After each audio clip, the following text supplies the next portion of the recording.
Marshall Reed freezes in the bustling airport terminal when he spots his ex-wife Zara with two children who are unmistakably his, twins he never knew existed. 3 years of building a business empire couldn't prepare him for this moment of truth.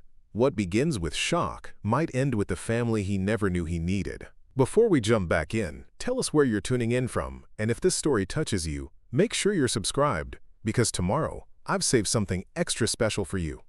The International Arrivals Terminal at O'Hare Airport hummed with activity. Business travelers hurried past families reuniting in tearful embraces. Amid this chaos, Marshall Reed stood perfectly still, his Italian leather shoes rooted to the polished floor. At 38, he'd built Reed Innovations into a tech empire worth billions, but right now, he might as well have been a statue. His driver, Edwin, shifted uncomfortably beside him. "Sir? The car is waiting. Your meeting at the downtown office starts in 40 minutes. Marshall didn't hear him. His attention was fixed on a woman 30 feet away, Zara Campbell, his ex-wife. Her elegant frame was exactly as he remembered, though her hair was different now, styled in shoulder-length locks that framed her face perfectly. She was speaking animatedly on her phone while keeping a watchful eye on two children beside her. The boy and girl, around 3 years old, sat on their matching suitcases, swinging their legs in identical rhythm. The boy adjusted his glasses with a gesture so familiar that Marshall felt his chest tighten. It was the same unconscious movement he made himself a dozen times daily. The girl's determined expression as she concentrated on her tablet mirrored his own focused look that had graced countless magazine covers. "Sir?" Edwin tried again. "Cancel the meeting," Marshall said, his voice barely audible. "Sir, the Japanese investors flew in specifically to—" "I said cancel it." Marshall's tone left no room for argument. "And wait with the car. I'll call when I need you." Edwin nodded and retreated, leaving Marshall alone with the decision that would change everything. 3 years had passed since he'd last seen Zara. 3 years since their divorce was finalized after barely a year of marriage. 3 years of building higher walls around himself, burying any emotion beneath ruthless business acumen. The twins looked about 3 years old. The math wasn't difficult. Marshall took a deep breath and crossed the terminal. Zara was still on her phone when she sensed his presence. She looked up, and the world seemed to stop. Her phone slipped from her fingers, clattering to the floor. "Marshall," she breathed, her Jamaican accent still evident after 15 years in America. "Zara." His voice was steady despite the earthquake happening inside him. "It's been a while." The twins looked up curiously. The boy's eyes, Marshall's eyes, widened with interest. The girl regarded him with cautious suspicion. "Mommy, who's that?" the boy asked, his voice clear and precise, just like Marshall's. Zara seemed frozen, caught between fight and flight. She'd prepared for this moment for years, rehearsed explanations and justifications, but now that it was happening, words failed her. "My name is Marshall," he said, kneeling to the children's level. "And I'm guessing you're about 3 years old?" The girl nodded. 3.5, she corrected with confidence. "Eliza likes to be precise." Zara finally found her voice. "And this is Elijah." "Hi." Elijah offered a small wave. "Do you work here at the airport?" A smile touched Marshall's lips. "No, I don't work at the airport." "Then why are you talking to us?" Eliza asked bluntly. Marshall looked up at Zara, the question hanging between them. Why hadn't she told him? 3 years of knowing he had children, his children, and she'd kept them from him. "We should talk," he said to Zara, rising to his full height. "We're tired from our flight," Zara replied, gathering her composure. "We just got back from visiting my parents in Kingston." 3.5 years, Zara, Marshall said quietly, anger and hurt simmering beneath his controlled exterior. "Were you ever going to tell me?" Elijah tugged at his mother's sleeve. "Mommy, I'm hungry." The interruption seemed to strengthen Zara's resolve. "This isn't the place, Marshall." "Then where is the place? When is the time? Because you've had plenty of both." His voice remained low, but the intensity made Zara step back. "Children, stay right here where I can see you," Zara instructed, moving a few feet away and motioning for Marshall to follow. When they were just out of earshot, she turned to face him. "You made it very clear what your priorities were," she said. "Your company came first. Always. That doesn't justify keeping my children from me." Preparing and narrating the story took us a lot of time, so if you are enjoying it, subscribe to our channel. It means a lot to us. Now back to the story. Doesn't it? Zara's eyes flashed. "You missed our first anniversary because of a product launch. You were on your phone during my father's funeral. When I told you I was thinking about starting a family, you said, and I quote, 'Maybe in 5 years when the company stabilizes.'" Marshall flinched at the accuracy of her words. "I was building something." "So was I," Zara shot back. "A life. One you weren't interested in sharing. I deserved to know." "You deserved." Zara stopped herself, glancing back at the twins who were watching them with curious eyes. This conversation needs to happen, but not here. Not now. Marshall followed her gaze, seeing his children, studying him with undisguised interest. The anger that had propelled him across the terminal began to dissipate, replaced by something unfamiliar. Wonder, perhaps, or fear. "Where are you staying?" he asked. "We have a place in Hyde Park. Let me drive you." Zara hesitated. "We were going to take a taxi." "Please." The word felt foreign on his tongue. Marshall Reed didn't say please to anyone. He made demands, and they were met. But here, now, he was adrift in uncharted waters. After a moment, Zara nodded. "Okay." The ride to Hyde Park was filled with tense silence from the adults and endless questions from the twins. Elijah wanted to know everything about the luxury SUV they rode in, while Eliza seemed more interested in Marshall himself. "Are you rich?" she asked, adjusting her beaded braids. "Eliza," Zara warned. "It's fine," Marshall said, then turned to the girl. "Some people would say I am." "Our friend Tyler's dad is rich," Elijah chimed in. "He has a swimming pool in his house." "I have one of those," Marshall admitted, watching their eyes widen. "Inside your house?" Elijah gasped. "Inside my house." "Can we see it?" Eliza asked, earning another warning look from Zara. The SUV pulled up to a modest brownstone. Marshall had forgotten how different Zara's world was from his. While he'd built a glass and steel mansion overlooking Lake Michigan, she'd chosen this quiet tree-lined street. "This is us," Zara said, gathering her things. "Thank you for the ride." "We need to talk," Marshall insisted. Zara sighed, looking tired beyond her 35 years. "Not tonight. The twins need dinner and bed." "Tomorrow, then." She nodded reluctantly. "I'll text you my number." "It's changed since the divorce," he finished. The twins were already climbing out of the car. Fascinated by being home after their trip, Marshall watched them, cataloging details with the same precision he applied to business acquisitions. Elijah's methodical way of organizing his small backpack. Eliza's determined stride as she carried her own suitcase up the steps.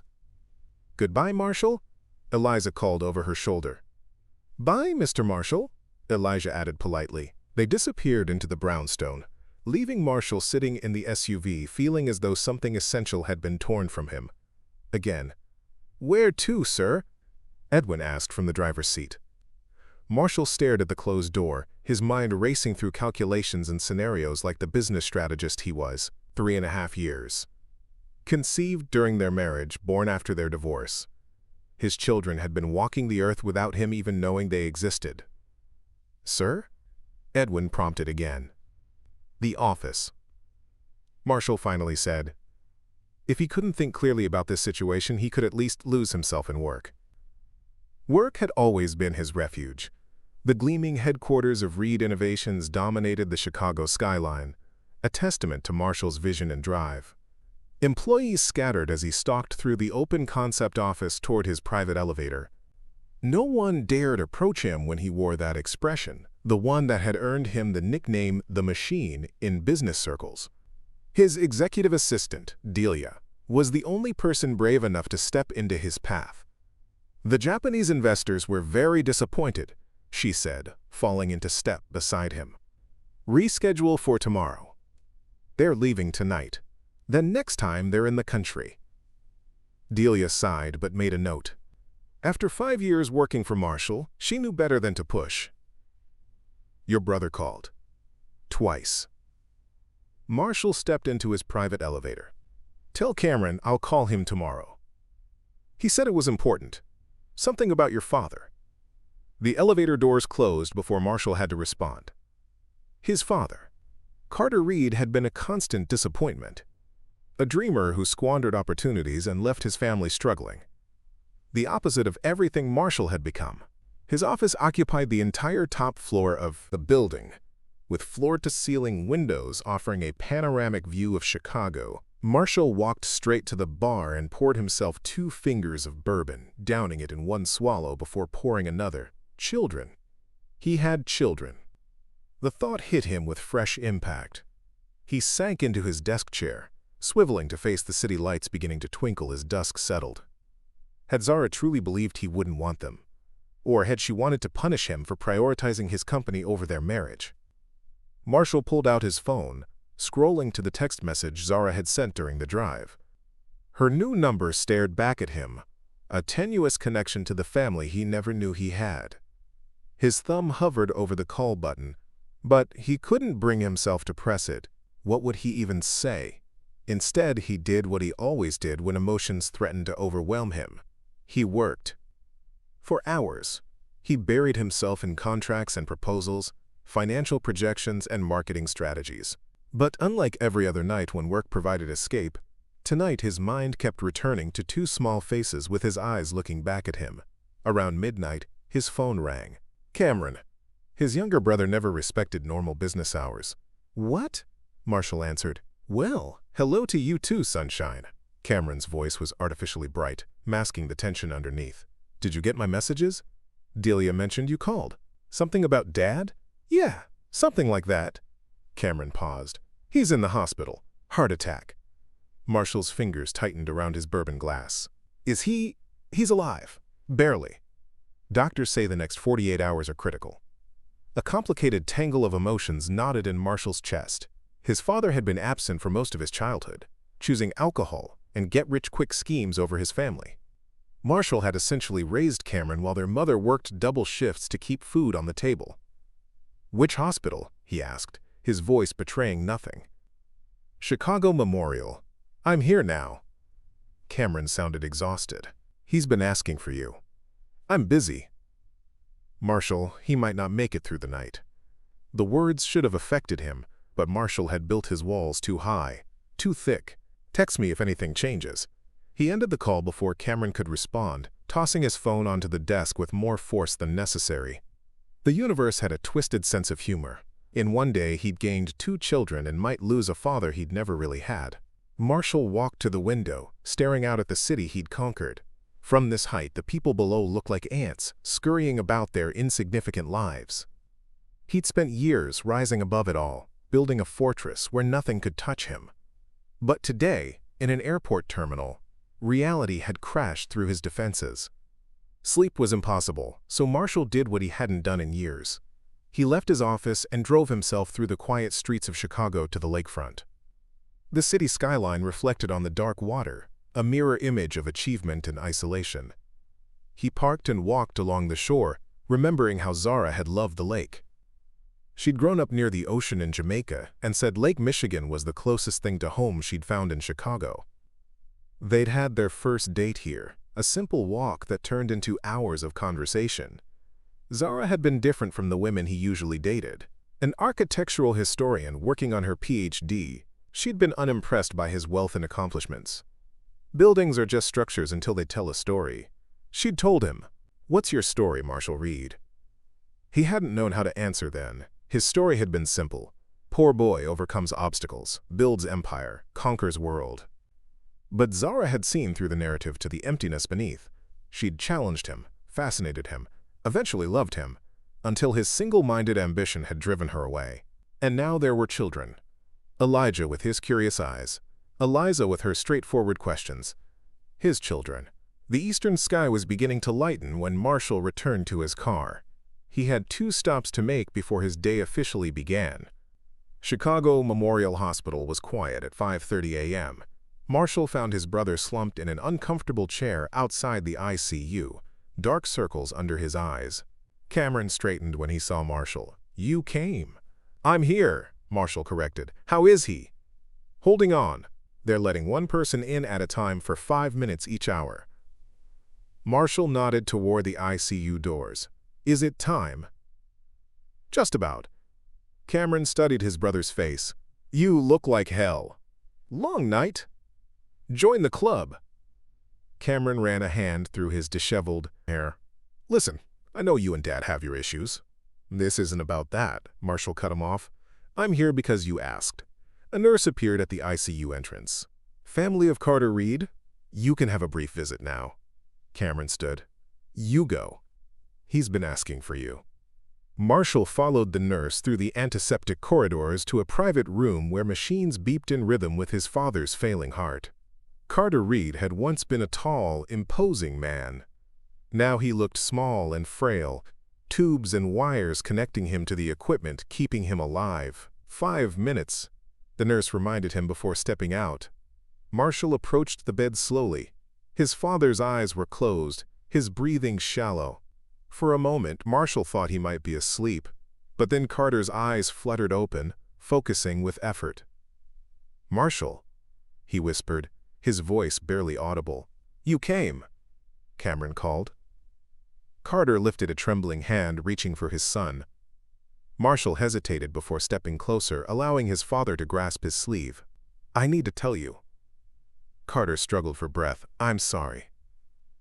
Marshall remained silent. He'd heard his father's apologies before, usually when he needed money or a place to stay. "I was wrong," Carter continued. "About everything. The business. I said it would fail. But you—" "Save your strength," Marshall said, uncomfortable with the direction of the conversation. "No." Carter's grip tightened surprisingly. "Need you to hear this. I was wrong, and I was scared." "Scared?" The concept seemed foreign when applied to his father. "You were always so much more than me. Smarter. Stronger." Each word seemed to cost Carter tremendous effort. "Easier to tear you down than admit I failed you." Marshall felt something crack inside his carefully constructed armor. "Dad." "I saw them," Carter interrupted, his eyes suddenly clearer. "Your children. At your office. The picture on Delia's desk." Marshall froze. "What are you talking about?" "Beautiful kids. Your eyes. Exactly your eyes." Carter's breathing became more labored. "Don't make my mistakes. Don't push away what matters." The monitor beside the bed began beeping more rapidly. Carter's grip on Marshall's sleeve weakened. "Dad?" Marshall leaned closer.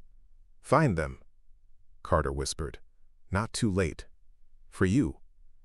The nurse rushed in, pushing Marshall aside as she checked the monitors. "I need to ask you to step out," she said firmly. Marshall backed away, his father's words echoing in his mind. Had Carter somehow known about the twins before Marshall himself did? It seemed impossible. Cameron was on his feet the moment Marshall emerged. "What happened?" "They're working on him," Marshall said, his voice distant. "Cameron, has Dad been to my office recently?" "What?" "No, he's been in and out of the hospital for months. He said something about seeing pictures of children." "My children." Cameron frowned. "That doesn't make any sense." "What children?" Marshall hesitated. He hadn't planned to tell anyone about the twins until he'd processed it himself, but the strange conversation with his father had unsettled him. "I saw Zara yesterday," he said finally. "She has twins. They're mine." Cameron's jaw dropped. "Twins? As in 2 children you never knew about?" 3.5 years old.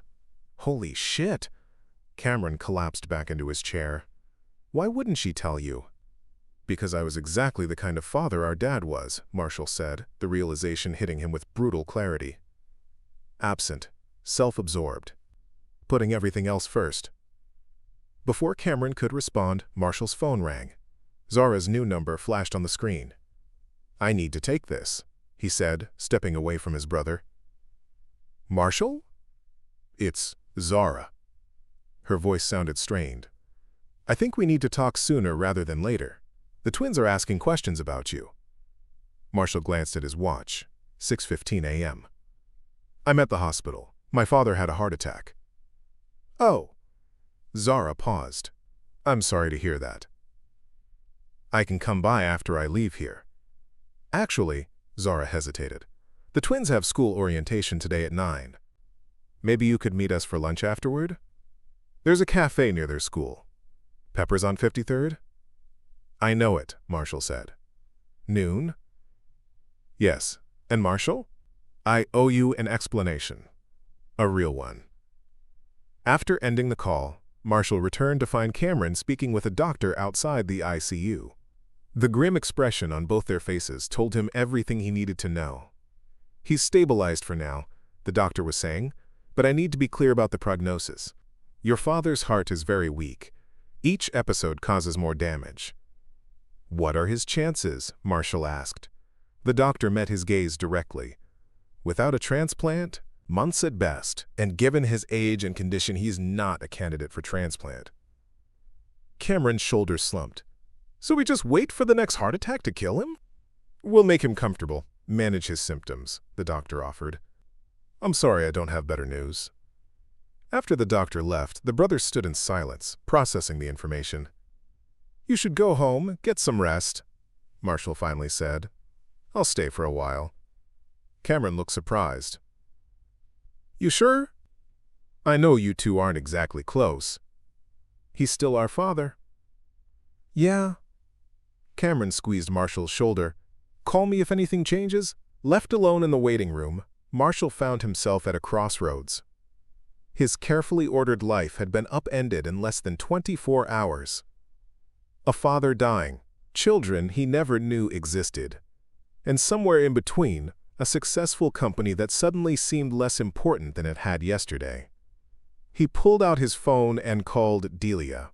"Clear my schedule for today," he instructed, "and I need you to pull something from my office. The picture on your desk, the one of children." "Sir?" Delia sounded confused.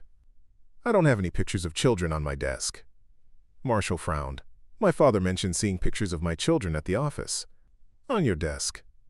"Mr. Reed, I don't have any such pictures. The only personal items on my desk are my plant and the crystal paperweight you gave me last Christmas." "Are you certain?" "Absolutely, sir." Marshall ended the call, puzzled. His father's words made no sense unless Carter had been hallucinating. The thought was disturbing. What else had been a product of his father's failing mind? A text from Zara interrupted his thoughts. "The twins are excited to meet you properly. Elijah has a list of questions. Eliza is more cautious but curious. See you at noon." Attached was a photo taken that morning. The twins at breakfast. Elijah mid-laugh, Eliza with a small smile.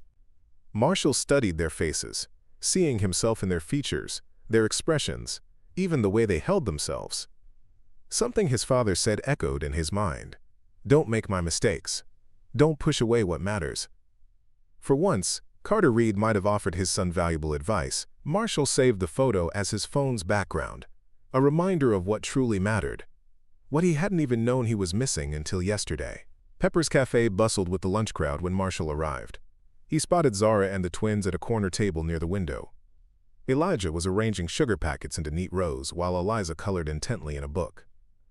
Something about their focused concentration made Marshall's chest tighten.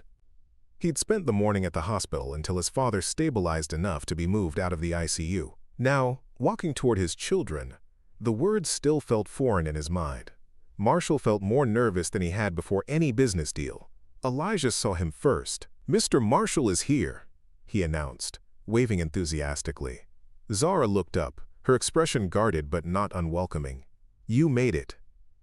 "I said I would." Marshall took the empty seat across from her, beside Eliza, who regarded him with cautious interest. "How was school orientation?" he asked, directing the question to the children.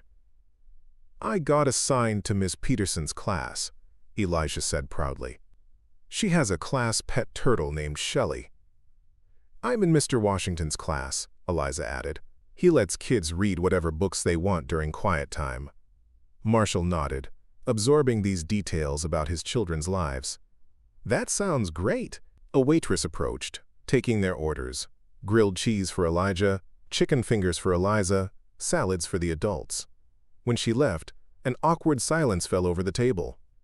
"I have questions," Elijah announced, pulling a folded paper from his pocket with the earnestness of a junior reporter. Zara sighed. "Elijah, we talked about this.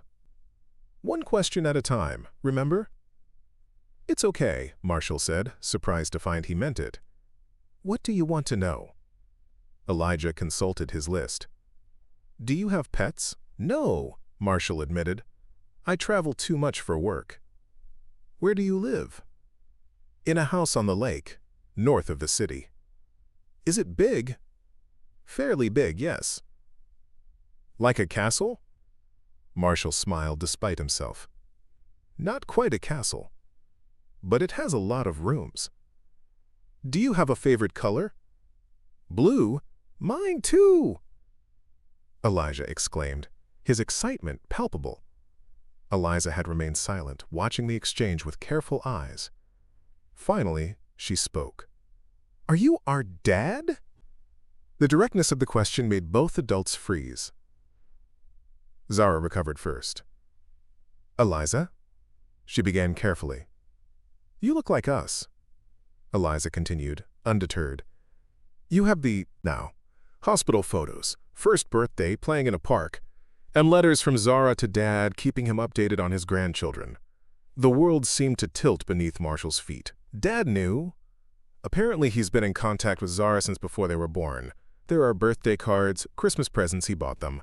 I have to go." Marshall ended the call, his mind reeling. He caught up to Zara and the children at the next corner. The twins were chattering excitedly about showing Marshall their toys when they got home, oblivious to the storm brewing in the adults' world. "Did my father know about them?" Marshall asked quietly. Zara's step faltered. "Yes. All this time?" She nodded. "He came to see me after I left you. He said he'd noticed I wasn't at company events anymore and wanted to make sure I was okay." "And you told him you were pregnant?" "Not immediately, but when I started showing, yes." Zara glanced at him. "He was surprised you hadn't mentioned it." Marshall felt as though the ground beneath him had disappeared. His own father had known about his children for nearly 4 years and never said a word. "Why would he keep that from me?" "I asked him not to tell you," Zara admitted. "At first, I was angry and hurt. Later, I saw how he was with them. Gentle, attentive, nothing like the man you described from your childhood. He seemed to be trying to make amends through them." They reached the brownstone, and the twins raced up the steps, eager to show Marshall their home. Inside, the space was warm and inviting, colorful artwork on the walls, bookshelves overflowing with children's literature, toys organized in labeled bins. "Can we show Mr. Marshall our room?" Elijah asked. "You can show him, but remember indoor voices," Zara replied. "And it's just Marshall and us, not Mr. Marshall." The twins led him upstairs to a bedroom painted in soft blue with 2 small beds on opposite walls. One side was meticulously organized with books and toys arranged by size and color, clearly Elijah's. The other featured artwork taped to the wall and a collection of stuffed animals, Eliza's domain. "This is where we sleep," Elijah explained unnecessarily. "I have the space rocket sheets, and Eliza has the unicorns." "It's a nice room," Marshall said, noting the detailed solar system mobile hanging from the ceiling. "Did you make that?" "Grandpa Carter helped me," Elijah said proudly. "He knows all the planets." The mention of his father sent another jolt through Marshall. Carter Reed, the man who'd been largely absent from his own sons' childhoods, had apparently been a devoted grandfather to the twins. Eliza tugged at his sleeve. Want to see my drawings? Marshall nodded, allowing himself to be led to a small desk where Eliza had created a gallery of artwork. Each piece was signed in careful block letters. Eliza Reed Campbell. Reed. She had his name. The realization struck him with unexpected force. Despite everything, Zara had given the twins his name, or at least half of it. These are very good, he told Eliza, examining a particularly detailed drawing of what appeared to be their family. Two small figures stood between a taller woman and a gray-haired man. Is this Grandpa Carter? He asked, pointing to the older figure. Eliza nodded. He comes to visit sometimes. He brings us books. Marshall's phone buzzed with a text from Cameron. Dad's awake and asking for you again. I have to go, he told the twins, trying to mask his turmoil. Your grandfather, is in the hospital and I need to see him. Is Grandpa sick? Elijah asked, his eyes wide with concern. Yes, he is, Marshall answered honestly, but the doctors are taking good care of him. Can we visit him? Eliza asked. When he was sick before, we made him cards, and he said they helped him feel better. Marshall looked to Zara, who had appeared in the doorway. Maybe soon, she said. We'll talk about it. Marshall followed Zara back downstairs, his mind racing. At the door, he turned to her. Were you ever going to tell me? Yes, she said without hesitation. I was waiting until they were older, until they could understand better, and until I thought you might be ready to be their father. That wasn't your decision to make. Wasn't it? Zara's eyes flashed. You made your priorities clear, Marshall. Your company always came first. What was I supposed to do? Force children into your life when you'd made it obvious you didn't want them? People change, Marshall said quietly. Do they? Zara challenged. Have you? The question hung between them, unanswered. Marshall checked his watch. I need to get to the hospital. Go, Zara said. But Marshall?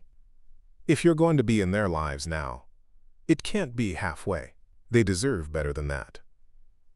At Chicago Memorial, Marshall found his father awake but weak, propped up on pillows in a private, hospital photos, first birthday, playing in a park, and letters from Zara to Dad keeping him updated on his grandchildren. The world seemed to tilt beneath Marshall's feet. Dad knew.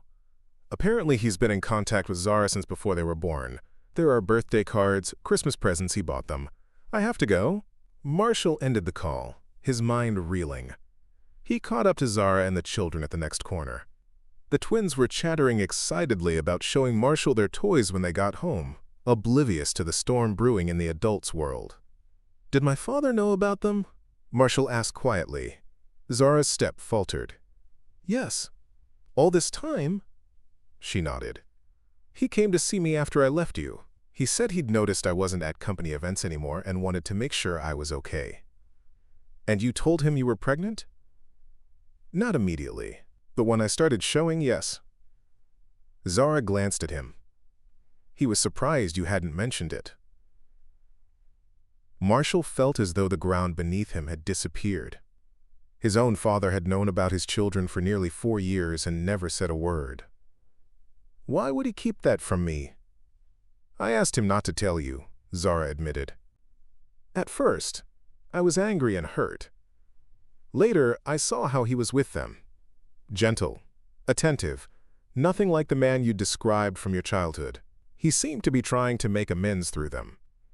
They reached the brownstone, and the twins raced up the steps, eager to show Marshall their home. Inside, the space was warm and inviting, colorful artwork on the walls, bookshelves overflowing with children's literature, toys organized in labeled bins. Can we show Mr. Marshall our room? Elijah asked. You can show him, but remember indoor voices, Zara replied. And it's just Marshall and us, not Mr. Marshall. The twins led him upstairs to a bedroom painted in soft blue with 2 small beds on opposite walls. One side was meticulously organized with books and toys arranged by size and color, clearly Elijah's. The other featured artwork taped to the wall and a collection of stuffed animals, Eliza's domain. This is where we sleep, Elijah explained unnecessarily. I have the space rocket sheets. and Eliza has the unicorns. It's a nice room, Marshall said, noting the detailed solar system mobile hanging from the ceiling. Did you make that? Grandpa Carter helped me, Elijah said proudly. He knows all the planets. The mention of his father sent another jolt through Marshall. Carter Reed, the man who'd been largely absent from his own sons' childhoods, had apparently been a devoted grandfather to the twins. Eliza tugged at his sleeve. Want to see my drawings? Marshall nodded, allowing himself to be led to a small desk where Eliza had created a gallery of artwork. Each piece was signed in careful block letters. Eliza Reed Campbell. Reed. She had his name. The realization struck him with unexpected force. Despite everything, Zara had given the twins his name, or at least half of it. These are very good, he told Eliza, examining a particularly detailed drawing of what appeared to be their family. Two small figures stood between a taller woman and a gray-haired man. Is this Grandpa Carter? He asked, pointing to the older figure. Eliza nodded. He comes to visit sometimes. He brings us books. Marshall's phone buzzed with a text from Cameron. Dad's awake and asking for you again. I have to go, he told the twins, trying to mask his turmoil. Your grandfather is in the hospital and I need to see him. Is Grandpa sick? Elijah asked, his eyes wide with concern. Yes, he is, Marshall answered honestly, but the doctors are taking good care of him. Can we visit him? Eliza asked. When he was sick before, we made him cards, and he said they helped him feel better. Marshall looked to Zara, who had appeared in the doorway. Maybe soon, she said. We'll talk about it. Marshall followed Zara back downstairs, his mind racing. At the door, he turned to her. Were you ever going to tell me? Yes, she said without hesitation. I was waiting until they were older, until they could understand better, and until I thought you might be ready to be their father. That wasn't your decision to make. Wasn't it? Zara's eyes flashed. You made your priorities clear, Marshall. Your company always came first. What was I supposed to do? Force children into your life when you'd made it obvious you didn't want them? People change, Marshall said quietly. Do they? Zara challenged. Have you? The question hung between them, unanswered. Marshall checked his watch. I need to get to the hospital. Go, Zara said. But Marshall? If you're going to be in their lives now, it can't be halfway. They deserve better than that. At Chicago Memorial, Marshall found his father awake but weak, propped up on pillows in a private room. Cameron sat beside the bed looking up when Marshall entered. There he is, Carter said, his voice barely above a whisper. My successful son. The words, once so desperately sought, now rang hollow to Marshall's ears. Why didn't you tell me about the twins? Carter's tired eyes met his.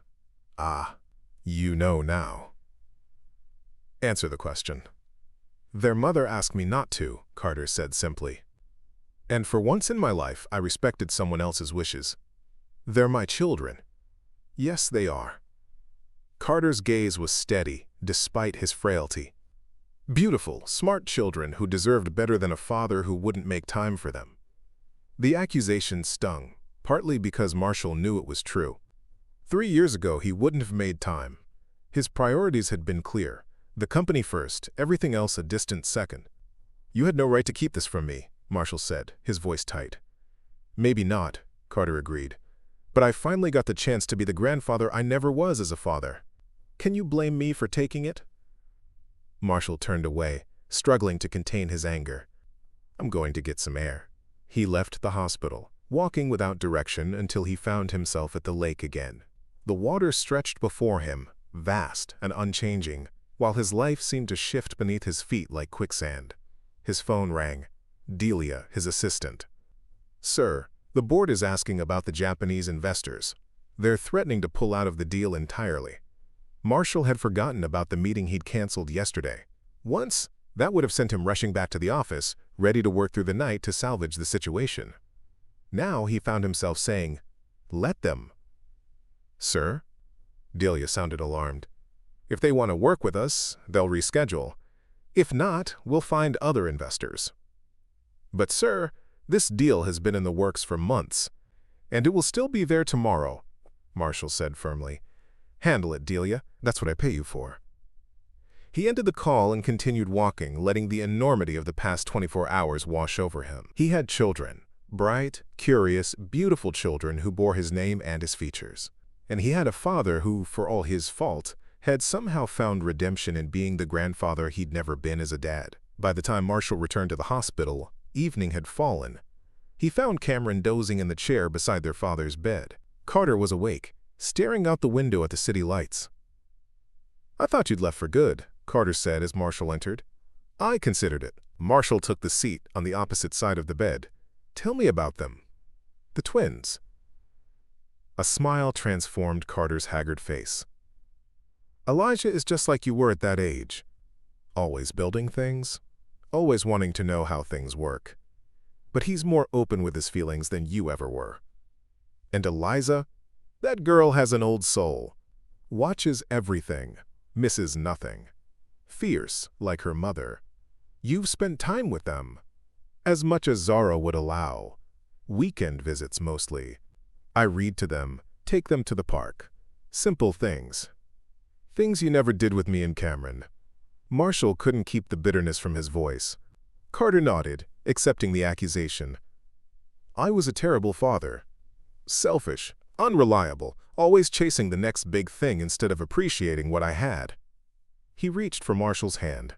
"I'm not asking for forgiveness. I don't deserve it. But those children, your children, they deserve their father. A better father than I was." Marshall didn't pull his hand away. "I don't know how to be that person." "Neither did I," Carter admitted. "But the difference is, you've always followed through on the things that matter to you. Make them matter, Marshall." The next morning, Marshall called Zara. "I'd like to see them again," he said without preamble. "Regularly." There was a pause before Zara responded. "They have school today, but they're free this weekend." "Saturday," Marshall suggested. "I could pick them up, take them somewhere." "Where?" The question caught him off guard. Where did one take 3.5-year-old twins? What do they like doing? "Elijah loves the Museum of Science and Industry," Zara offered. "Eliza prefers the aquarium." "Then we'll do both," Marshall decided. "If that's not too much." "They have a lot of energy," Zara said, and he could hear the smile in her voice. "Just have them back by dinner. They get cranky when their routine is disrupted." The rest of the week passed in a blur of hospital visits and hastily rescheduled meetings. Marshall delegated more work than he had in years, surprising his executive team with his sudden willingness to loosen control. Friday evening, he found himself doing something he'd never done before: shopping for children. The upscale toy store near his Lakeshore Drive home was overwhelming in its offerings. What would Elijah and Eliza like? What was appropriate for their age? He wished he'd asked Zara for guidance. "Can I help you find something?" a sales associate asked, noting his confusion. "I'm shopping for my children," Marshall said, the words still strange on his tongue.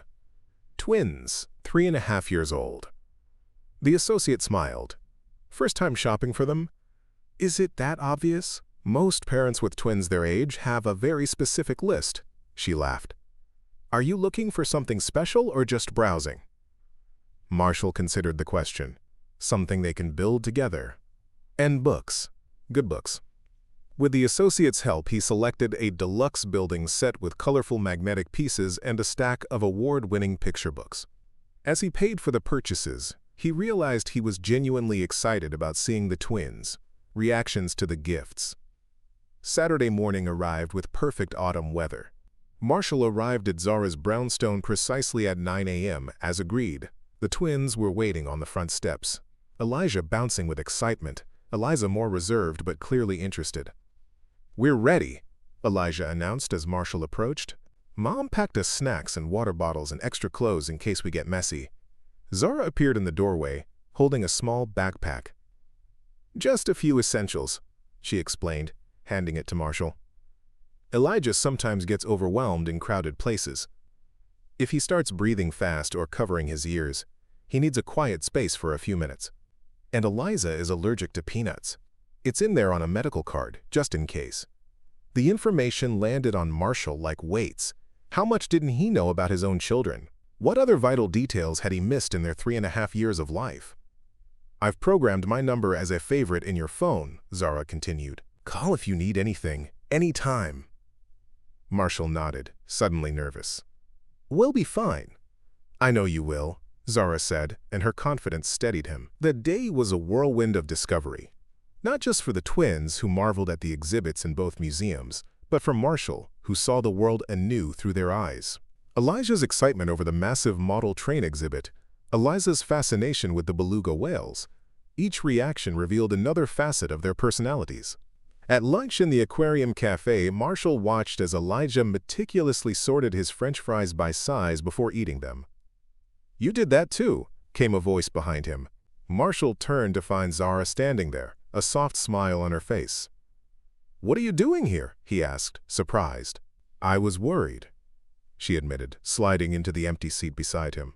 Not about your ability to handle them, but about missing their reactions. This is their first outing with their father. I didn't want to miss it completely. Rather than feeling intruded upon, Marshall felt relieved. I'm glad you're here. There's so much I don't know about them. Zara's expression softened. You'll learn. It just takes time. The rest of the day passed with the four of them together. Not quite a family, but something close to it. Marshall observed how easily Zara anticipated the twins' needs, how she knew exactly when Elijah needed a break or when Eliza was about to reach her limit with crowds. As they walked back to the car, Eliza slipped her small hand into Marshall's. The simple gesture of trust nearly undid him. Did you have fun today? He asked her. She nodded solemnly. The whales were my favorite. They looked happy even though they're far from home. Maybe they've made a new home here, Marshall suggested. Eliza considered this. Maybe, but I think they still remember the ocean. By the time they returned to the brownstone, both twins were drowsy from the day's adventures. Marshall carried a sleeping Elijah, while Zara led a half-awake Eliza up the steps. They had a wonderful time, Zara said as they tucked the twins into their beds. Thank you for today. I should be thanking you, Marshall replied, for letting me into their lives. In the hallway outside the twins' room, Zara turned to him. Would you like to stay for dinner? Nothing fancy, just pasta. The invitation surprised him. I'd like that. While Zara prepared the meal, Marshall sat at her kitchen counter, watching her move efficiently around the small space. It reminded him of their early days together, before his company took off, when they'd cook in his tiny apartment and talk about their dreams. Tell me about them, he said. Everything I've missed. Zara glanced at him over her shoulder. That would take days. I have time. She gave him a long look, then nodded. As she cooked, she told him stories. Elijah's first word, book. Eliza's determination to walk before she could even crawl. Their different cries as babies. Their first day of preschool. With each story, the weight of what Marshall had missed grew heavier, but so did his resolve to be present for all the moments to come. After dinner, as he prepared to leave, Marshall paused at the door. My father is being released from the hospital tomorrow. Hospice care at home. He doesn't have much time left. Zara's expression softened. I'm sorry, Marshall.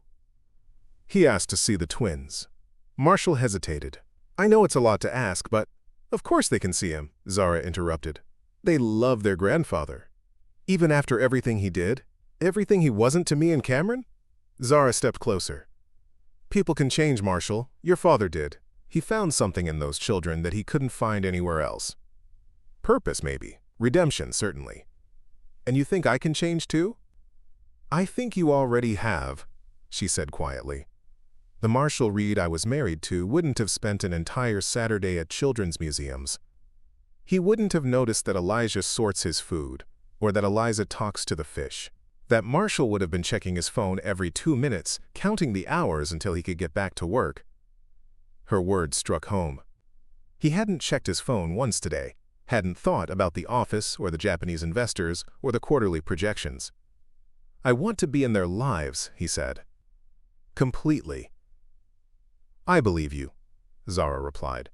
But Marshall, this time you'll have to prove it with actions, not just words. As he drove home along the lake, Marshall realized something fundamental had shifted within him. The empire he'd built, the success he'd achieved, none of it held the meaning it once had.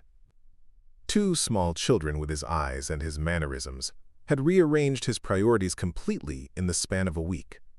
His phone rang through the car's speaker system. "Cameron." "Dad's asking for you," his brother said without greeting. "He's getting weaker. The doctors say it could be days, maybe hours." "I'm on my way," Marshall said, already changing direction. "And Cameron? Tomorrow I'm bringing the twins to meet you, all of you." There was a pause before Cameron responded. "I'd like that, brother. I'd like that very much." Carter Reed's hospice-equipped apartment overlooked Grant Park, a final luxury afforded by Marshall's success. Morning sunlight filtered through the blinds as Marshall guided the twins through the door, Zara following close behind. The children had dressed in their Sunday best. Elijah in a miniature button-down and khakis. Eliza in a simple blue dress with matching ribbons in her hair. "Remember what we talked about," Zara whispered to them. "Grandpa is very sick, so we need to be gentle and speak quietly." The twins nodded solemnly. They'd made cards during breakfast. Elijah's featuring a meticulous drawing of the solar system, Eliza's covered in colorful hearts and flowers. Cameron met them in the living room, his expression softening at the sight of his niece and nephew. "They look just like you," he said to Marshall, extending his hand to the children. "I'm your Uncle Cameron. It's nice to finally meet you." Elijah shook his hand with surprising formality. "Are you Daddy's brother?" The word Daddy hung in the air, new and powerful. It was the first time either child had used it, and Marshall felt its weight settle into his chest. "I am," Cameron confirmed, his eyes darting to Marshall's. "Your daddy and I grew up together in a house not far from here." "Is it as big as Daddy's lake house?" Elijah asked. Cameron laughed. "Not even close. Our house could fit in your daddy's garage." Marshall led them toward the bedroom where a nurse was checking Carter's vital signs. The elderly man looked diminished against the white sheets, but his eyes brightened when he saw the children. "There they are," he said, his voice barely audible. "My little stars." The twins approached the bed cautiously, taking in the medical equipment with wide eyes. "Hi, Grandpa," Eliza said first, holding out her card. "We made these to help you feel better." Carter accepted the cards with trembling hands. "These are perfect. Just what the doctor ordered." "Are you going to die?" Elijah asked bluntly. "Elijah?" Zara admonished gently, but Carter waved her concern away. "It's all right," he said, patting the edge of the bed for the children to sit. "Yes, Elijah, I am. But not today, I don't think." Elijah considered this with the seriousness of a philosopher. "Will it hurt?" "The doctors give me medicine, so it doesn't," Carter explained. "And having you here makes everything better." Eliza placed her small hand over Carter's. "When people die, they turn into stars. That's what Mom says, so you'll still be able to see us." Carter's eyes glistened. "I'll be the brightest one up there, looking down on all of you." For the next hour, the twins sat with their grandfather, showing him their cards and telling him about their museum adventure with Marshall. Carter listened with rapt attention, his gaze occasionally drifting to Marshall with something like pride. When the twins began to fidget, Zara suggested they explore the apartment's terrace with Cameron. As they left the room, Marshall remained, finally alone with his father. "They're remarkable," Carter said, his voice fading. "You and Zara did well." "Zara did well," Marshall corrected. "I wasn't there." "But you are now." Carter's hand sought Marshall's. "That's what matters." Marshall sat in the chair beside the bed, finally asking the question that had haunted him. "Why did you change for them when you couldn't for us?" Carter's eyes clouded with regret. "By the time you and Cameron were born, I'd already convinced myself I was a failure. Every time I looked at you boys, I saw all the ways I might fail you too." He paused, gathering strength. "With the twins, I got a second chance. No expectations, no history. Just love." "You could have had that with us," Marshall said, the old hurt surfacing. "You chose not to." "Yes," Carter admitted. "And it's the greatest regret of my life." His breathing became labored. "Don't make my mistakes, son. Don't wait until it's too late to be the father they deserve." Marshall felt the walls he'd built around his heart begin to crumble. "I don't know if I can forgive you." "I'm not asking for forgiveness," Carter replied. "I'm asking you to learn from my failures. Break the cycle." Before Marshall could respond, the twins returned with Cameron and Zara, bringing a fresh wave of energy into the room. Eliza climbed carefully onto the bed beside Carter. "Grandpa, will you tell us the story about the stars again?" she asked. "The one about the hunter and the bear?" Carter smiled weakly. "Orion? And Ursa Major? Of course." As Carter began the familiar tale, Marshall watched the scene with new eyes. His father, the man who had been largely absent from his own childhood, was now the beloved storyteller to his children. The bitter irony wasn't lost on him, but neither was the profound change evident in Carter's gentle interaction with the twins. That evening, after returning the twins to Zara's brownstone, Marshall sat in his car outside, reluctant to leave. The day had been emotionally exhausting, yet somehow rejuvenating. Seeing his father with his children had opened something inside him. A wound, yes, but also a possibility. A tap on the window startled him. Zara stood outside, wrapped in a cardigan against the evening chill. Marshall lowered the window. "You've been sitting here for 20 minutes, she said. "Are you okay?" "Just thinking," he admitted. "Do you want to come in for some tea? The twins are asleep." Inside, the brownstone was quiet, the children's toys tidied away, the kitchen spotless. Marshall sat at the counter while Zara prepared 2 mugs of herbal tea. "You never redecorated," he observed, noting the same blue backsplash they'd chosen together when she first bought the place. "Some things worked fine as they were," Zara replied, setting a steaming mug before him. They sat in comfortable silence for a moment before Marshall spoke. "I filed for custody of the twins this morning." Zara's mug froze halfway to her lips. "What?" "Not full custody," Marshall clarified quickly. "Joint custody. Legal recognition of my rights as their father." Zara set down her mug, her expression guarded. "Why now? Why not talk to me first?" "Because I need you to know I'm serious," Marshall explained. "This isn't a passing interest or a midlife crisis. Those are my children, and I want to be their father in every sense of the word." "And what does that mean to you?" Zara asked, her voice carefully controlled. "Weekend visits? Holiday cards? The occasional phone call?" "No." Marshall met her gaze directly. "It means being part of their daily lives.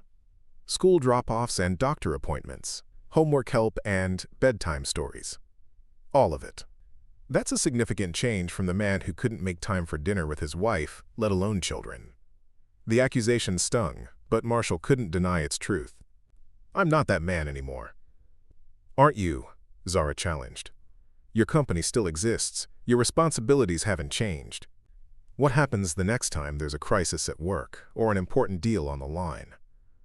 "I've been thinking about that," Marshall said. "I'm stepping back from day-to-day operations, promoting my COO to interim CEO while I focus on strategic direction and, more importantly, being present for Elijah and Eliza." Zara studied him, surprise evident in her features. "You're serious?" "Completely." Marshall ran a hand through his hair. "I've missed 3.5 years, Zara. I won't miss another day if I can help it." "And the custody filing?" "A formality. I want legal recognition, yes, but I'm not looking to disrupt their lives or take them from you. We can work out the details together." Zara was quiet for a long moment. "They've started calling you Daddy." "I noticed," Marshall said softly. "Is that okay with you?" "It was always the plan," Zara admitted. "For them to know you, to call you Daddy. I just didn't know when or how it would happen." Marshall reached across the counter, not quite touching her hand. "I know I hurt you. I know I wasn't the husband you deserved. But I want to be the father they deserve." Those two things are connected, Marshall. You can't compartmentalize parenthood the way you did our marriage. "I'm learning that," he acknowledged. "Slowly, maybe, but I am learning." Zara's phone buzzed with a text. She checked it, her expression shifting to concern. "It's Cameron," Your father's taken a turn for the worse." Marshall was already standing. "I should go. We'll come with you," Zara decided, moving toward the stairs. The twins would want to say goodbye. 30 minutes later, they arrived at Carter's apartment. The hospice nurse met them at the door, her expression solemn. "He's been asking for all of you," she said. "He's very weak, but lucid."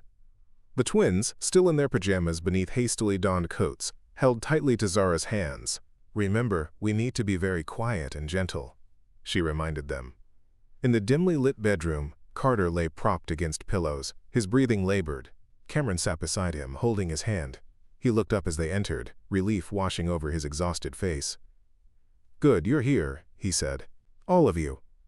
The twins approached the bed cautiously. Eliza climbed up beside her grandfather while Elijah stood close to Marshall, suddenly shy. "My family," Carter whispered, his gaze moving from face to face. "All together." "We're here, Dad," Marshall said, moving to the opposite side of the bed from Cameron, Carter's eyes fixed on Marshall. "You'll take care of them? All of them?" "I will," Marshall promised, understanding his father meant not just the twins, but Cameron and even Zara. "You have my word." A ghost of a smile touched Carter's lips. "Then I can go in peace." Eliza laid her small hand on Carter's chest. "Are you going to be a star tonight, Grandpa?" Carter covered her hand with his. "Soon, little one, soon." They stayed through the night, the twins eventually falling asleep on a cot the nurse prepared. Shortly after dawn, with his family surrounding him, Carter Reed took his final breath. Marshall stood at the window, watching the sunrise paint the city in gold. Behind him, Zara gently woke the twins to say their final goodbyes. Their small voices, solemn but unafraid, asking if Grandpa was a star yet, broke something open inside Marshall. He had failed his father, and his father had failed him. But standing here, watching his children process death with innocent wisdom, Marshall vowed the cycle would end with him. The weeks following Carter's funeral brought profound changes to Marshall's life. True to his word, he restructured his company's leadership, delegating day-to-day operations to his trusted executive team while maintaining strategic oversight. His lake house, once a showcase of modern design and solitude, began its transformation into a home. One of the 5-bedroom suites became the twins' room, decorated according to their specific instructions: space themes for Elijah, underwater wonders for Eliza. The formal dining room, never used for actual dining, became a playroom filled with books, art supplies, and building toys. Every Tuesday and Thursday, Marshall picked the twins up from school, bringing them to the lake house for dinner and bedtime stories before returning them to Zara's. Every other weekend, they stayed with him from Friday evening through Sunday afternoon. The custody arrangement, finalized with minimal legal intervention, reflected a shared commitment to the children's well-being rather than a division of assets. On a crisp October morning, 6 weeks after Carter's death, Marshall arrived at the brownstone for his regular weekend pickup. The twins burst through, he'd door with their backpacks, excited to show him their school projects. "Daddy, I got a gold star for my dinosaur report," Elijah announced, waving a paper with a glittery sticker. "And I drew a picture of our family for art class," Eliza added, carefully extracting a colorful drawing from her folder. Marshall examined the artwork, noting how Eliza had depicted their unconventional family, Zara and Marshall standing on either side of the twins, with a bright star overhead labeled "Grandpa." "It's perfect," he told her, genuinely moved. "We should frame this." As the twins climbed into the car, Zara appeared in the doorway, a manila envelope in hand. "The school photographer sent these yesterday," she said, passing it to Marshall. "Their first official school pictures." Marshall opened the envelope to find 2 professionally printed photographs, Elijah with his serious expression and neat collar, Eliza with her confident gaze and perfectly aligned beaded braids. "They're beautiful," he said, unable to contain his pride. "Would you mind if I put one on my desk at work?" Zara smiled. "They're your children, Marshall. Of course you can display their pictures." Something in her tone made him look up. "What about you? Would you mind if I displayed a picture of you too?" The question hung between them, weighted with possibility. They had been carefully navigating their new relationship as co-parents, maintaining friendly boundaries while focusing on the twins. But lately, Marshall had found himself thinking of Zara beyond her role as his children's mother. "That might confuse people," Zara said carefully. "What would your executives think?" "I don't care what they think," Marshall replied honestly. "For the first time in my life, I'm not making decisions based on other people's expectations." Zara studied him for a moment. "The children are waiting," she said finally, neither accepting nor rejecting his implied interest. "We can talk about this another time." Throughout the weekend, Marshall found his thoughts returning to that brief exchange. The twins kept him busy with their endless energy, building a massive fort in the living room, baking chocolate chip cookies that turned out lopsided but delicious, taking a nature walk along the lakeshore to collect colorful leaves. Sunday evening, as he prepared to drive them back to Zara's, Elijah asked the question Marshall had been anticipating. "Daddy, why don't you live with us and Mommy? Tyler's parents live in the same house." Marshall chose his words carefully. Sometimes grown-ups live in different houses, even when they both love their children very much. "But do you love Mommy?" Eliza asked, her direct gaze unsettling in its perception. "Your mother is one of the most amazing people I know," Marshall answered truthfully. "I respect her and care about her very much." "That's not the same as love," Eliza pointed out with the devastating accuracy of a child. "No," Marshall admitted. "It's not." Zara was working on her laptop at the kitchen counter when they arrived. She smiled as the twins raced to show her the leaf collages they'd made at Marshall's. "These are wonderful," she praised. "Why don't you put them on the refrigerator while I talk to your father for a minute?" When the children had moved to the kitchen, Zara turned to Marshall. "My department chair offered me a research position in London. 6 months at the British Museum, working on their West African architectural archives." The news hit Marshall like a physical blow. "London? When?" "January through June. And the twins?" "That's what we need to discuss," Zara said. "Ordinarily, they would come with me, but now that you're in their lives—" Marshall tried to process the implications. 6 months without seeing his children daily? After just finding them? "What are you suggesting?" he asked, struggling to keep his voice even. "I'm not suggesting anything yet," Zara replied. "I'm telling you about an opportunity I've been working toward for years, asking you to help me figure out what's best for our children." "Don't go," Marshall said before he could stop himself. Zara's eyebrows rose. "Excuse me?" He backtracked. "Maybe there's another solution. One that doesn't separate you from the twins or take them away from their school and routine." "Such as?" Marshall hesitated, then decided honesty was the only approach. "Move in with me. All of you. The lake house has plenty of room. You could commute to campus for your regular teaching duties, and we could hire a nanny to help with the twins when we're both working." "Marshall," Zara began, her tone cautious. "We're not a couple anymore." "I know that," he said quickly. "This isn't about us. It's about providing stability for Elijah and Eliza while allowing you to pursue your career." Zara studied him, clearly skeptical. "You're suggesting we live together, platonically, for the sake of the children?" "Yes," Marshall said, then added more honestly. "At least to start." "To start?" "I'm not blind, Zara. These past weeks, spending time together with the twins, I've remembered all the reasons I fell in love with you in the first place." Marshall met her gaze directly. "And I've realized all the ways I failed to show it." Zara's expression softened slightly. "We've been down this road before." "No," Marshall shook his head. "We haven't. The man you married was obsessed with success and validation. He didn't know what truly mattered." He gestured toward the kitchen where the twins were carefully arranging their artwork. "I do now.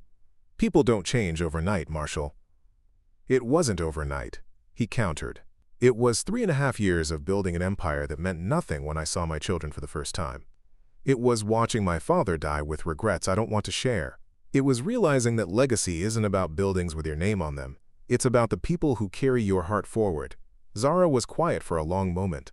"I need time to think about this." "Take all the time you need," Marshall said. "The offer stands. No pressure, no expectations. Just a practical solution for our family." "Our family." The words felt right in a way Marshall hadn't anticipated. 2 weeks later, Marshall sat in his office overlooking the Chicago skyline, reviewing quarterly projections with his executive team. The meeting was running long, and he found himself glancing repeatedly at his watch. "Am I boring you, Marshall?" his CFO asked with a hint of irritation. "Not at all," Marshall replied. "But I have a prior commitment at 5, and it's non-negotiable." "More important than the Jenkins acquisition?" the CFO pressed. "Much more important," Marshall said without hesitation. "My daughter has a dance recital at her preschool, and I promised I'd be there." The room fell silent. In the months since Marshall's leadership restructure, his executives had adjusted to his new priorities. But moments like this still caught them off guard. "We can continue this tomorrow," Marshall suggested, closing his laptop. The Jenkins deal isn't going anywhere. As he gathered his things, his assistant Delia appeared at the door. "Ms. Campbell is here to see you." Marshall looked up in surprise. Zara rarely came to his office. "Send her in, please." Zara entered as the executives filed out, nodding politely to them. She looked different today. Her locks styled elegantly, wearing a tailored blazer over a simple dress. "Is everything okay?" Marshall asked once they were alone. "Did something happen with the twins?" "They're fine," Zara assured him. "My mother picked them up from school. She's taking them to the recital." "Then what brings you here?" Marshall gestured for her to sit, curious about her unexpected visit. Zara remained standing, her posture suggesting she'd rehearsed this moment. "I've been thinking about your offer. About the research position and the living arrangements." Marshall waited, not wanting to influence her decision. "I've decided to accept the position in London," she said. His heart sank, though he tried not to show it. "I see. But," Zara continued, "I'm also accepting your offer for the twins to stay with you while I'm gone." Marshall blinked in surprise. "They'll stay with me? For 6 months?" "With conditions," Zara clarified. "I'll come back every 3 weeks for long weekends. We'll video call every day, and my mother will stay with you for the first month to help maintain their routine." "Of course," Marshall agreed immediately. "Whatever you need to make this work." Zara finally sat in the chair across from his desk. "This isn't a decision I made lightly, Marshall. I've never been away from them for more than a day or two." "I know," he said softly. "Thank you for trusting me with them." "I'm not just trusting you with them," Zara said, meeting his gaze. "I'm trusting you with our family's future." Marshall understood the weight of her words. "I won't let you down. Not this time." Zara nodded, then reached into her bag and removed a small wrapped package. "This is for you. From the twins. They wanted me to give it to you before the recital." Marshall unwrapped it carefully to find a framed photograph. It showed the 4 of them at the aquarium during their first outing together. Elijah and Eliza between Marshall and Zara, all smiling at the camera. He hadn't even realized someone had taken this picture. They asked, "Vivli." Marshall placed the frame prominently beside his computer, angling it so it would be visible to anyone who entered his office. "It's perfect." "We should go," Zara said, checking her watch. "The recital starts in 40 minutes. As they rode the elevator down together, Marshall found himself studying Zara's profile, remembering the first time they'd met at a university fundraiser where he'd been a reluctant donor. She'd challenged his views on architectural preservation, engaging him in a debate that lasted hours. He'd asked her to dinner the very next day. "What?" Zara asked, catching his gaze. "Just remembering," Marshall said honestly. "The night we met." A small smile played at the corners of her mouth. "You were insufferable." "I was," he agreed, convinced I knew everything. "And now?" "Now I know what I don't know," Marshall admitted. "And I'm trying to learn." The preschool auditorium was packed with parents and siblings when they arrived. Eliza, dressed in a puffy purple tutu, spotted them from backstage and waved enthusiastically. Elijah, sitting in the front row with Zara's mother, had saved them seats. "Daddy! Mommy!" he called out, drawing the attention of nearby parents. "We're over here!" As they made their way to the seats, Marshall noticed the curious glances from other parents. The wealthy tech CEO and his ex-wife, arriving together for their daughter's recital, created quite a stir. "People are staring!" Zara whispered as they sat down. "Let them," Marshall replied, unbothered. "We're here for Eliza. Nothing else matters." The recital was adorably chaotic. 20 preschoolers attempting synchronized movements to Twinkle, twinkle, little star. Eliza, ever the perfectionist, followed the teacher's instructions precisely while some of her classmates wandered off script entirely. Marshall recorded every moment on his phone, his chest tight with pride, and a deeper emotion he was only beginning to recognize. This was what mattered. This small human in her purple tutu, her brother bouncing excitedly beside him, their mother smiling indulgently at the spectacle. This was success. After the performance, as they gathered in the lobby with other families, Eliza ran to Marshall in her tutu, arms outstretched. He lifted her high, her delighted giggles drawing smiles from everyone nearby. "Did you see me, Daddy? I did all the steps right." "You were the best dancer on that stage," Marshall assured her. "A perfect star." As he set her down, Marshall caught Zara watching them, an unreadable expression on her face. "What?" he asked quietly, when Eliza ran to join her brother at the refreshment table. "Nothing," Zara said, then amended. "Everything. Seeing you with them like this, it's what I always hoped for, even when I thought it was impossible." "It's what I needed," Marshall admitted, "even when I didn't know it." Later that night, after the twins were tucked into their beds at the brownstone, Marshall lingered at the door, reluctant to leave. "They were so happy to have both of us there tonight," he said. "Did you notice how Elijah kept looking back and forth between us during the recital? Making sure we were both watching?" Zara nodded. "Children always want their parents together. It's natural." "Is it only the children who want that?" Marshall asked carefully. Zara met his gaze, her expression serious. "What are you really asking, Marshall?" "I'm asking if there's a possibility, someday, that we could be more than co-parents. That we could try again, differently this time." "You're asking if I could trust you with my heart again," Zara translated. "Yes," Marshall acknowledged. "I am." Zara was quiet for a long moment. "I don't know," she said finally, "but I'm open to finding out." It wasn't a promise, but it was a beginning. And as Marshall drove back to his lake house that night, he realized it was enough. The family he never knew he needed was gradually taking shape, built not on the shaky foundation of his former ambition, but on something stronger: presence, commitment, and the daily choice to put love first. The empty house that had once symbolized his success now awaited new voices, new memories. In the coming months, it would welcome the twins as full-time residents while Zara pursued her research abroad. And perhaps, in time, it might become the home Marshall had always been building toward, even when he didn't know it. As he entered the quiet house, Marshall stopped in the foyer and imagined it filled with the sounds of his children, Elijah's careful questions, Eliza's determined footsteps. For the first time, the vastness of the space didn't feel like an accomplishment. It felt like possibility. Up next, you've got 2 more standout stories right on your screen. If this one hit the mark, you won't want to pass these up. Just click and check them out. And don't forget to subscribe and turn on the notification bell so you don't miss any upload from us.